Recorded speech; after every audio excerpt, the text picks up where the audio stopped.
Okay, good morning. So we're still looking at our chart here, our babushka chart, unpacking the layers of the human conscious, the souls, the various different nefashos. So yesterday, really, we covered two things. Number one, we covered the babushka imagery in that to understand that each of these nefashos, each nefesh is buried within, or the language in Chassidus is enclosed within the other. So one soul is enclosed in another, enclosed in another. So it all is presented into one singular entity, one act, one person. And you dig deeper and find various different layers with various different agendas and various different feelings and various different drives, which are these different nefashos. And we began with the most external or lowest of them all, which we always refer to as the Nefesh HaBahamis, the animalistic, the conscious that is the animalistic. But as I noted yesterday, Rabbi gives it three names: Chiyunis, Tivis, Bahamis, vivifying, natural, and animalistic. We explained what they each represent, what they each mean. Vivifying, as in, it gives my body life. I'm alive. I feel like I'm a living person. That's the first element of this nefesh. Along with that, deeper still is natural tendencies that come along with being alive. And deeper still is at the core, a selfish being, which is what survival is. A selfish being has animalistic drives. I want pleasure and I want to avoid pain. It's primal urges. So that's the one nefesh with all of its layers. So we spoke about this yesterday a little bit when the tzaddik in chapter 10 is described as someone who has only desires for Hashem. So now we understand that he's not getting rid of his, quote, animal soul. He certainly has the chiyunis. He certainly has to have a vivifying soul. Natural soul also. He's got to eat and sleep. And even his animalistic soul, his urges and his desires have all been redirected if he's at that level, right? We spoke about two different levels of tzaddik, which we'll elaborate more on when we get back to chapter 10. Whether his animalistic urges are dormant or whether they've been transformed to be desiring God as well, right? But this nefesh isn't gone, right? The nefesh is there. Otherwise, you can't function as a human. I don't understand what you said by pain. The avoidance of pain. That's what we drive. Emotional, physical, we pursue pleasure and avoid pain. That's the core of the human element. Pain here that I can't study, I can't listen, I can't concentrate. Right. So I have to take some. No, okay, so That's the animal soul? Yeah. I want to do it for Hashem. And so you've transformed your animal soul to be the service of Hashem. It's still the animal soul. The idea of avoiding pain and pursuing pleasure is an animalistic notion. Evil, it's not, but it's animalistic. Cows also try to avoid pain and pursue pleasure, right? On whatever level they see more pleasure and pain. You're not doing it for Hashem. Right, because it stops there. Again, we're looking at the babushka, right? So how many layers do they have? We have more layers. For the animal, it's just this layer, the vivifying natural animalistic. That's the whole depth of the babushka for an animal. It's all the layers. That's it. That's good. And that's good, perfectly fine. That's good. And we have more layers. Yeah, which is what we're getting to. Okay. Yesterday you said that the perception I got is that the soul is up there and the strings are down here. And that's so does that mean the soul never comes down? So we explained yesterday that the soul, when it comes into the body, is what we call a nefesh. There's certain parts of the soul that remain above. They're beyond being invested in physical materialism. Yeah, we're going to put that aside for now. But that's true. Okay. So were we clear where we are? Yeah. So let's go a step further. So now, everything we said yesterday, before we go further, I want to note that if you keep your observation eye open as we go through Tanya, you'll see sometimes the Rabbi uses one of these three terms, Nefesh Ha, Tivis, Chiyunis, Bahamas. Sometimes he uses two out of the three, and sometimes he uses all three. And you'll see if you look closely in the context why each one's necessary in that context. What's he referring to? Is he referring to someone overindulging? He'll probably use the word Bahamas. He's referring to someone who's just trying to survive and stay alive without getting too caught up in his own selfishness. He might use the word chiyunis, maybe tivis, the vivifying natural. Right? So if you look closely at the Tanya, you'll see that in different contexts he used different titles, depending on what's necessary for that particular context.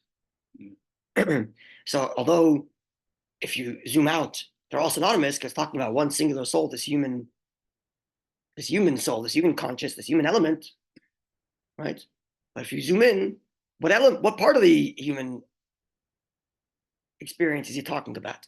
Just survival instincts, just keeping alive, more animalistic urges, and he'll use those terms based on that which he needs in that particular context. So it's something to keep in mind as we go along. It's nice, like the circle around this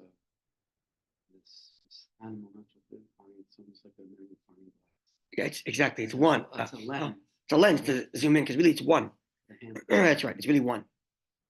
It's in chapter 1. He calls it Nefesh HaSichlis, or sometimes Nefesh HaSichlis, the Nefesh of the other side. What are the parameters of the soul of the other side? Well, these three: chiyunis, tivis, and Bahamas. Vivifying, natural, and animalistic. Okay. So now we go a layer deeper. The layer deeper we're calling here is Nefesh HaSichlis, conscious that is rational. Now this is this is probably the most elusive of the three. It's the most elusive of the three because the other two he explains in Tanya. Right? He certainly explains the first one, right? He spends a bunch of chapters. The animal souls, chapter, what was it? The 6, 7, and 8, right? We talked about the intentionality of elevating the food, lowering the food. My urge is going this way, my urge is going that way, all that stuff. The godly soul, he also spends a lot of time explaining chapter 2, 3, 4, and 5. Right? He explains the godly soul's feelings for Hashem, how it contemplates God's greatness and falls in love with God and has fear of God, implements all those feelings into Torah mitzvahs connects him to God in the deepest way. He spends a lot of time explaining that. But the rational soul, the Sichlis, doesn't spend any time. Certainly not in the book of Tanya. There are other texts where he does, in Likutei Torah, and specifically 5 generations later, in the previous Chabad Rabbi Yosef Yitzchak Shneerson, and he wrote a discourse, Chaviv Adam, discourses where he discusses this rational soul. A lot of what I'm sharing comes from those teachings. So it's the most elusive of them when you learn Tanya. He doesn't identify it directly, doesn't explain what it is. He only, as we spoke about this at the beginning of chapter 10, he refers to it as the person. Right? In chapter 10, he says, when the person will fortify his godly soul over his animal soul, so much so that it becomes a tzaddik. That was the language. So who's the person? It's almost like it's the person who's choosing to bolster the godly soul over the animal soul. So who's that person in the middle? It's that seemingly third soul. It's the third soul, which he never identifies. He never says, hey, you have a third soul called the Nefesh HaSichlis, and it's the one that's gonna, right? So we explained that the common understanding for why the Alter Rebbe doesn't explain what the rational soul is because that's who he's talking to the whole time. If he were to tell you, hey, you have a third soul called the rational soul, then that would almost imply that there's a fourth. You have a rational soul, right? That's a fourth now. Who's the you that has the rational soul? Because if he's talking to the rational soul, so he's talking to you the whole time. It makes sense because you're learning about the other parts of you. Exactly. And that's just right. like when a parent is not typically focused on what's good, but focused on what could be a problem or what is a problem, he's not worried so much of the rationale as he's worried about the animalistic and the other portions. That's right. That So he's talking to your rationality and saying, you rational being, you're the one I speak to. You have two non-rational entities. Exactly. One is an animalistic, which can sometimes be completely irrational, and you have a godly, which can sometimes be super rational, actually, as we'll learn in chapter 18. It could behave completely super rationally, beyond what rationality would accept. But you are a rational being. But there's two extremes that you have to manage. And you are in the middle. Exactly. So if he said, you have a rational soul, that would be a fourth now. Right, right. Godly soul, animal soul, rational soul, and the you that he's talking to. Makes total Right? sense. Which is why this is the common understanding why he says, you, the person, the rational you have been talking to the whole time. That's the only part that can really maybe manipulate the godly or the animal. That's right. The rational soul is the one that can manipulate both. That's exactly right. Exactly right. So oftentimes, actually, so this is where I wanted to get to. Oftentimes in Chassidus, the rational soul, the Nefesh HaSichlis, is not even referred to as a separate soul from the animal soul. It's referred to as the elevated state of the animal soul, or the animal. Okay, the word animal is wrong here, but let's say we call it natural soul. The most elevated state of a human natural soul is to be rational. But if you zoom in, it's a bit different because the animal soul is selfish and the rational soul is not selfish, it's impartial, or at least ought to be impartial. One's base your needs, and the other one is not your needs. It's unselfish. Okay, so that's why it's really in the middle between the godly and the animal. Because the godly is truly altruistic. Yes. The animal is all selfish. Where's the rational stand? It's somewhere in the middle. Between the two. It's in the middle. It depends. Where Exactly. it decides to go. What It's a does sliding that? scale. That's the point about So rationality. left alone, if you never introduce the godly soul to a rational soul, what would the rational soul be? It's going to take what it has and make Well, it based on animal. what it has. It would be Yeah. animal, Yeah. but not necessarily a hedonistic, Right. because it's going to be a little bit more objective about life. Rationalized. It might be utilitarian. Yeah. All the various different philosophies about what it's like to be a human moral person all comes from the rational soul. Right. And in varying degrees of animal soul bent in there. So let's say if you went with, I'm not sure familiar with our philosophical things, but let's say you went with Ayn Rand's objectivism. Her objectivism posits, he's a philosopher of the 20th century. She posits that the rational way to live is to be selfish. And if everybody sought out what was best for them in the most objective form, they would get along. This is her. I don't like a philosopher for many reasons, but this is her philosophy, right? So that's a rationalism, but very much bent on animal soul. And then you have, let's say, utilitarian rationalism, which isn't so selfish per se, because if it turns out that more people benefit by my loss, the utilitarian will say, get the more people to have benefits, right? The utilitarian argument is whatever brings the most benefit to the most amount of people, that's the proper moral thing to do, right? So that's rational, a little less animalistic. I think she's completely wrong. Okay, but I don't want to get down the route of why she's wrong. I don't want to get to she's wrong on many accounts. I'm just making the point that rationalism itself, before you even introduce godly, can be more or less selfish. Another way to think about it is a scientist is supposed to be rational. Well, it's logical. Or logical, but it's rational. Yeah. Yeah, what's your rationale? What's your logic? Right. Right. Yeah, okay. Rational, logical. Okay. Yeah. So the scientist wants to find out the truth, ostensibly. Yes. Yeah. And yet we find as a matter of reality that if a scientist publishes a paper and someone publishes a paper disproving their theory, they're upset. Because it's based on emotion. You take the emotion out. But the emotional So bias towards it's not purely rational then. Exactly. It's because the Nefesh HaSichlis, the rational soul is not detached from the animal soul. That's right. It's another layer of the babushka. So you can't isolate the rational soul and say nothing else matters. It's invested in the natural human tendency. In fact, as I mentioned at the beginning, oftentimes the rational soul is referred to as the highest level of the animal soul. But it still has that selfish tendency. Another way to put it is even more subtle is not if someone disproves me, which then the scientist is definitely, as a human, he feels upset, right? And that's what he'll tell you. He'll say, look, science is advancing, but I'm still hurt that I got wrong. If he's honest about his own biases, right? That's right. Honest about his own bias. Because he's rational about the fact that he also has an animalistic nature. And he understands that his rationality is tied to his animalistic nature, which is selfish. Or a more subtle version of this is, I'm researching an idea. I'm about to write a paper to publish my findings. And then I find out across the world, 2 weeks before I publish, someone else published the exact same findings. Oh, so he had the humility to say, I don't have to publish my own paper. Fantastic. The Shulchan Aruch already wrote it. What do I have to do it for? There's a godly element. There's a godly element. Right? What he's referring to is Rabbi Yosef Karo, author of the Code of Jewish Law, published a simplified code that became the universal code. Mm-hmm.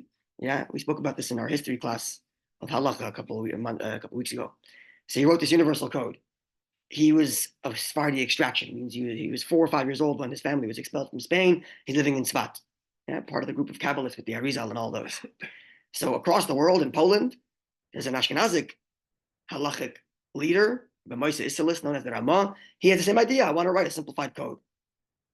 But he learned that Rabbi Yosef Karo beat him to the punch. So what does he do? He says, oh, this is fantastic. I don't need to publish a new work. All I need to do is add glosses to the code to tell everybody where the Ashkenazi custom differs from the Sephardic custom. So this is if he were driven by the selfishness of the natural animal human soul, he would say, I'm writing a better code. His code's not as good. And be all annoyed. But instead he integrated because why not? It's altruistic in a pure sense. Doesn't have to get bogged down by the fact that someone else beat me to it. Good, let him do it. I'll just add the details that are necessary for my community. Finished. Without having to, right? And of course, it's driven for the greater purpose. For the purpose, not for the self. Right? But only for the community. Only the rationality can go both ways. Yeah. The animal soul at its sorry? It's a unique role of this nefesh. So the godly soul, if it wants to get the animal soul on board to love Hashem, what is it going to do? Going to speak with the rational. It's going to talk to the rational part of me. So again, it's not godly soul here talking to the rational soul down there, who's hopefully going to communicate to the animal soul down there. It's all layers of the same babushka. So if I access the godly soul on a deeper level of me, the part of me that's altruistic and truly wants to only connect to Hashem and that's it, doesn't have any selfish motivation whatsoever, this part of me, if that can communicate in rational language why pursuing Hashem is a good idea, then the animal soul can come on board. And now my passions, which were driven by what ordinarily I told myself was selfishly good, human pleasures, can now say, you know what, that's not worth it. You know what's really worth it? To go pursue a relationship with Hashem. That's truly worth it. Which will still derive pleasure. It will still derive pleasure. The animal soul is still going to be an animal soul. But thanks to the rational soul, which spoke to it about the benefits, and not just the benefits, the higher value of serving Hashem, now the animal soul is on board. Right, to illustrate the point, there's a story that I like to repeat. It's a story relayed by Rabbi Chadakov. Rabbi Chadakov is the Rebbe's Rabbi Chadakov. Rabbi Chadakov. I'll conclude with this. Rabbi, and tomorrow we'll get to the godly soul, right? We went to the animal soul, to the rational soul, and we'll go to the godly soul. So Rabbi Chadakov was the Rebbe's chief secretariat, the Rebbe's chief of staff. And Rabbi Chadakov, you could see, he's often in pictures of the Rebbe, you'll see a short, small, old man. In later pictures, he's old. But he's a small, frail person, but have a massive mind and a very sharp orator. Anyway, his story maybe for another time. So he's also a master, what's the word, pedigree? Master teacher, pedagogical master. He served before the war, he was on the Ministry of Education in Vienna. Oh, Vienna. Yeah. Originally, if I remember correctly. At any rate, so he tells the following story, analogy. There's a simple farmer who saves up every penny he has to send his child to university. Kid goes to university, kid comes back home, and the father's, ever share the story with you? The father is very excited, and he decides he'll take his son out to their favorite restaurant. Okay. They sit down for the favorite restaurant, they each order a steak, and they're sitting down and eating. The father, a farmer, understands meat, and he's eating a steak, and he says in Yiddish, amachaya. Loosely translated as, this is life. Because he's enjoying a good piece of beef. Which implies pleasure. Pleasure. This is life.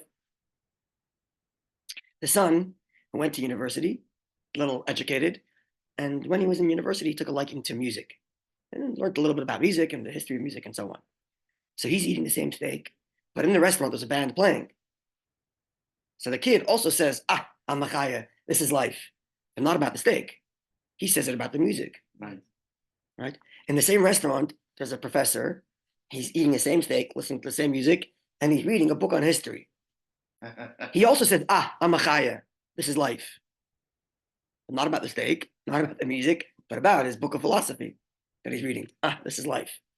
All three of them walk out of the restaurant, they go down the street, and they walk by a shul. And in the shul, there's a yid davening. And he's in the middle of davening, and what does he say? Va'ata machayes kulam. You give life, machaya, to all. It's a verse we say in our davening. You are the pleasure and life of all, the Jew says to Hashem. So all four of them are declaring what they find to be the pleasure of life. So what changed between the guy who had the steak and the music and the philosophy and the one davening? Their perception. What do I understand is a more elevated pursuit of pleasure. What's a more elevated pursuit? For this guy, all he knows is beef, so steak. This is the pursuit of life, and this is when he declares Amachaya. And for this one, it's music, and this one is philosophy, and for the Yid, it's Hashem. But it's only possible because there's a rationality that can talk to the animalistic. That's why the rational soul, that's the battleground. When the Alter is talking to you, he's talking to your rationalism. And he says the person can make the godly soul overpower the animal soul. He's talking to the rationalism. You have that ability. You, the rational being here in the middle, you're like the playing field in which these two other souls are competing. The rational controls the discipline.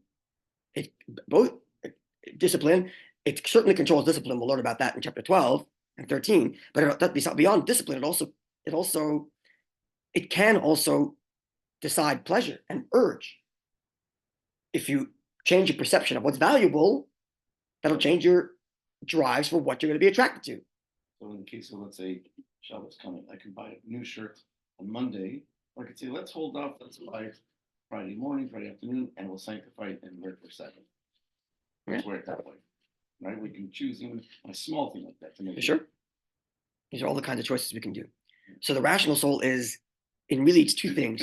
Number one, it's the battlefield in which the animal soul and godly soul are operating. It's the shared ground. Otherwise, the animal soul and godly soul really don't have any relationship. Godly soul is completely altruistic, as we'll learn tomorrow. The animal soul is completely selfish. Where's their common ground? The common ground is they can both speak rationally. That's number one. It's the battlefield. It's the common ground. And number two, as a result of number one, it's the one that can choose between one or the other. It's the chooser. It's the one that can uses rationality to bolster selfishness. Rationality can be used in that direction too. It's the influencer. It's the chooser between the two. It's the influence, or can decide, you know what's more rational? The godly soul. So the godly soul really has to, or the person, the rational self, has to really learn about what is it that the godly soul wants and why that's so beautiful. And the more it learns, the more the animal soul will come along. Because of this philosophy, it's why Chabad is called Chabad. Chabad stands for Chachma Bina Das, wisdom, intellect, knowledge. Not because we're looking to be abstract philosophers, but because that's the way to get the animal soul to come along. That's the way to get the emotion going, which is really animalistic emotions at the core. Or in our experience, our emotions are mostly selfish, but the way to get that along is by the rationality that's in the middle, to pull it in the right direction. So you stop being angry about stupid things.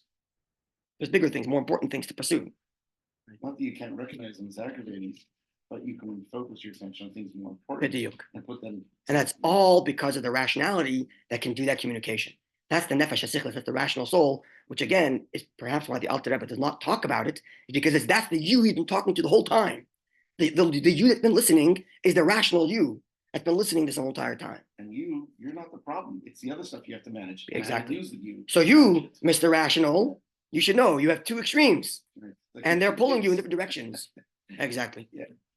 Do the right thing. What? It's to do the right thing. Yeah. Yeah. Okay, God willing, tomorrow we'll look at the godly soul. You'll see when I put the godly soul there on the top left. There's like two little things that I added there. The divine spark and the wisdom.